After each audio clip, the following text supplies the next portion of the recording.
مدینہ کی گلیوں کو بھی جو ہے وہ پاکیزہ نگاہ سے دیکھتا ہے۔ اب شاعر کی خواہش ہے کہ اگر وہ زندہ رہے تو آپ صلی اللہ علیہ وآلہ وسلم کے در پر اس کی جو ہے وہ زندگی گزرے، وہ مدینہ کی گلیوں میں گزرے۔ اور پھر شاعر کہتا ہے کہ اس کی خواہش ہے کہ جب اسے موت آئے تو اسے جنت البقیع میں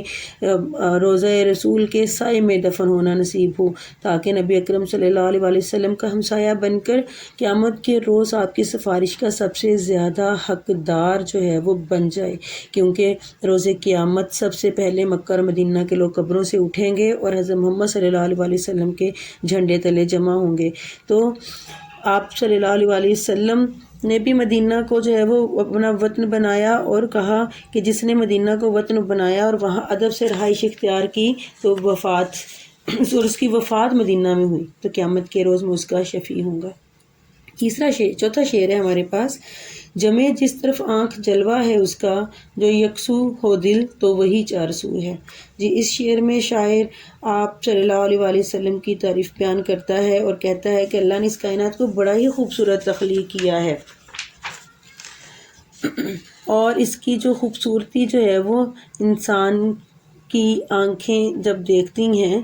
تو اس میں آپ صلی اللہ علیہ وآلہ وسلم کا جلوہ دکھائی دیتا ہے کہ جس خوبصورت چیز کے حسن پر غور کرتا ہے، شاعر کہتا ہے کہ میں جس بھی خوبصورت چیز کے حسن پر غور کرتا ہوں تو وہ اللہ کے محبوب کا پرتو یعنی کہ عکس دکھائی دیتی ہے۔ شاعر کے کہنے کا یہ بھی مطلب ہے کہ اللہ تعالیٰ نے اس کائنات کی خوبصورتی کے ماخذ آپ کو بہترین صورت میں تخلیق فرمایا، پھر آپ کے حسن کو سر عام کر دیا، ٹھیک ہے، یعنی کہ آپ دنیا میں جتنا بھی حسن ہے وہ آپ صلی اللہ علیہ وآلہ وسلم کے حسن سے ہی جو ہے وہ نکالا ہوا ہے، تخلیق کیا ہوا ہے۔ تو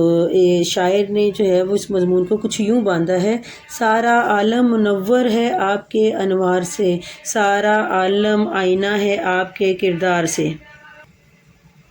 شاعر دراصل یہ کہنا چاہتے ہیں کہ نگاہوں کا مرکز چہرہ مصطفیٰ صلی اللہ علیہ وآلہ وسلم قرار پایا اور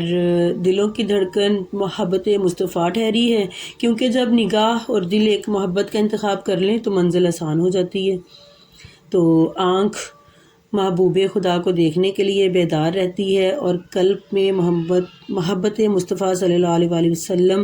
موجزن رہتی ہے تو اللہ اپنے بندوں سے خود پیار کرنا شروع کر دیتا ہے۔ جی، اگلا شعر ہے جی ہمارے پاس، تیری راہ میں خاک ہو جاؤں مر کر، یہی میری حرمت یہی آبرو ہے۔ اس شعر میں شاعر امیر مینائی اپنی انوکھی اور انمول خواہش کا اظہار کرتے ہوئے کہتا ہے کہ اللہ کے رسول صلی اللہ علیہ وآلہ وسلم، میری یہ خواہش ہے کہ آپ صلی اللہ علیہ وآلہ وسلم کے مبارک اور نورانی طریقوں پر عمل کرتے کرتے میری زندگی تمام ہو جائے اور مرنے کے بعد بھی آپ صلی اللہ علیہ وآلہ وسلم کی مقدس سرزمین میں دفن ہونے کا شرف مل جائے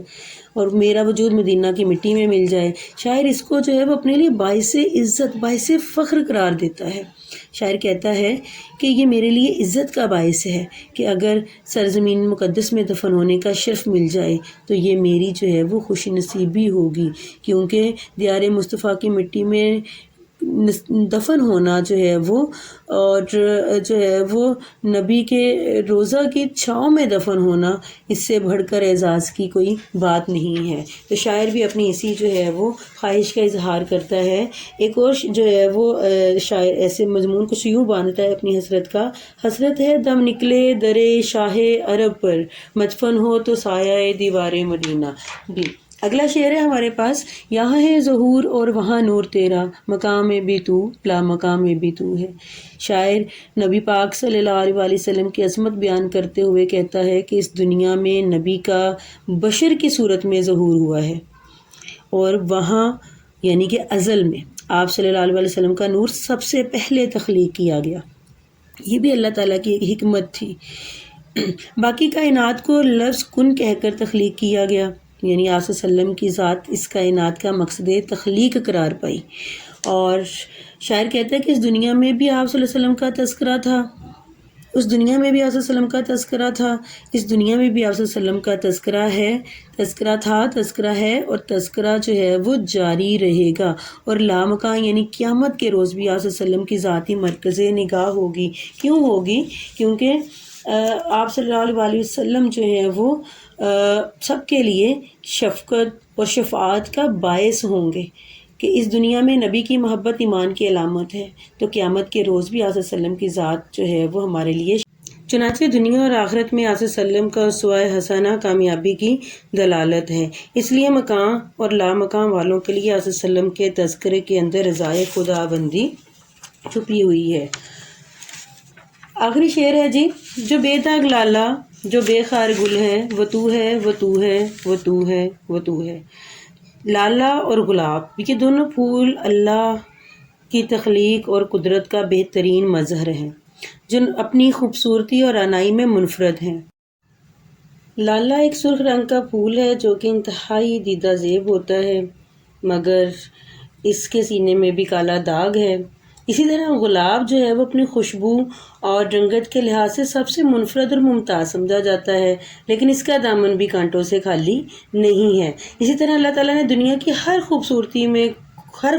چیز میں کوئی نہ کوئی عیب اور نقص رکھا ہے، لیکن نبی پاک صلی اللہ علیہ وآلہ وسلم کی ذات میں کمال ہی کمال ہے، حسن ہی حسن ہے۔ آپ صلی اللہ علیہ وآلہ وسلم کو اللہ تعالیٰ نے ہر طرح کی ظاہری اور باطنی جو ہے وہ خوبصورتی عطا کی ہے۔ آپ صلی اللہ علیہ وآلہ وسلم کو سیرت اور صورت کی دلکشی عطا کی ہے، جو کہ ہر قسم کے نقائص سے پاک تھی۔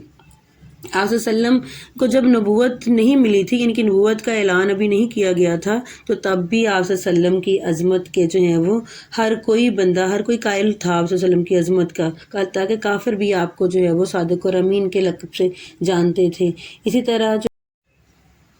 شاعر جو ہے وہ تکرار لفظی سے آپ صلی اللہ علیہ وآلہ وسلم کی شان، توقیر اور عزت بیان کرتا ہے کہ نبی صلی اللہ علیہ وآلہ وسلم کی ذات صرف اور صرف ایسی ذات ہے کہ آپ جیسا کوئی نہیں ہے۔